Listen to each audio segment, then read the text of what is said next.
यह समय था साल 1958 का, जब चीन में सूरज निकलने से पहले चिड़ियों की चहचहाट से गांव, शहरों और खेतों खलिहानों में रौनक पैदा हो जाती थी।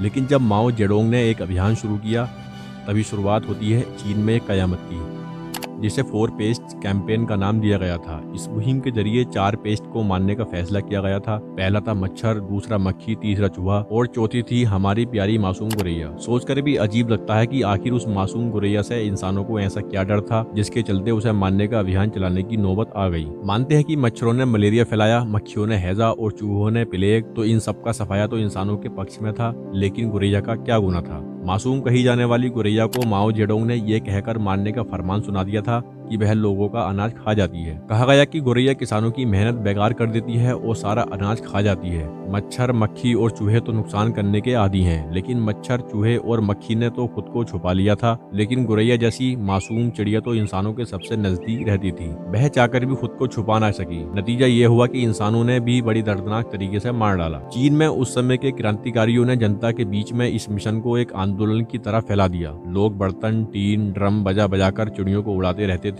लोगों की कोशिश यही रहती थी कि गुरैया किसी भी हालत में बैठने ना पाए और उड़ती रहे। बस फिर क्या था, अपने नन्हे परों से आखिर वो गुरैया कब तक उड़ती। ऐसे में उड़ते उड़ते वह इतनी थक जाती कि आसमान से सीधे जमीन पर गिरकर मर जाती थी। कोई गुरैया बच न जाए, यह पक्का करने के लिए उनके घोंसले ढूंढकर उजाड़ दिए जाते थे। अगर किसी घोंसले में चिड़ियों के बच्चे मिलते तो उन्हें भी इंसानों की क्रूरता का शिकार होना पड़ा। जो शख्स जितनी अधिक गुरैया को कत्ल करता, उसे उतना ही बड़ा इनाम भी मिलता था। स्कूल कॉलेजों में होने वाले सेमिनारों में गुरैयों का कत्ल करने वालों को मेडल मिलते। जो जितनी अधिक गुरैया मारता, उसे उतना ही अधिक तालियों से नवाजा जाता था। जाहिर सी बात है, लोगों में इस अभियान को इस तरह से फैलाया गया था कि लोगों को गुरैयों का कत्ल करने में कोई हिचकिचाहट नहीं होती थी। गुरैयों को जल्द ही यह समझ आ गया था कि उनके छुपने के लिए कौन सी जगह सबसे महफूज है। बहुत सारी गुरैया झुंड बनाकर पीकिंग स्थित पोलैंड के दूतावास में जा छुपी। गुरैयों को मारने के लिए दूतावास में घुसने जा रहे लोगों को वहां के अधिकारियों ने बाहर ही रोक दिया। लेकिन इंसान तो इंसान है,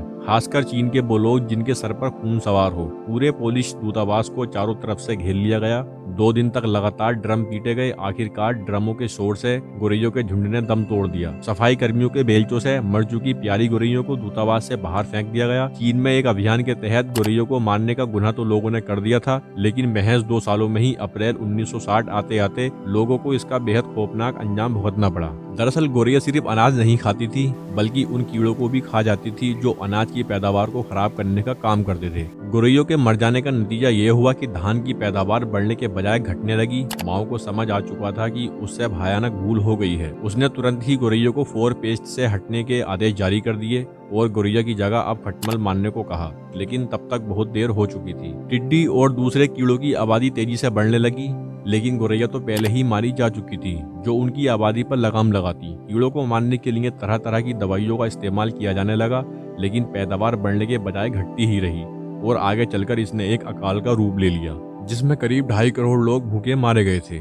माओ जेडोंग को अपनी भूल समझने में बहुत देर हो गई थी, लेकिन हमें तो यह पता है कि गुरैया हमारी जिंदगी के लिए कितनी अहम है। गुरैया के न होने से कितना नुकसान हो सकता है। चीन का अकाल इसका जीता जागता सबूत है। गुरैयों को मारे नहीं, ना ही भगाएं। यह चिड़िया इंसानों के सबसे करीब रहती है।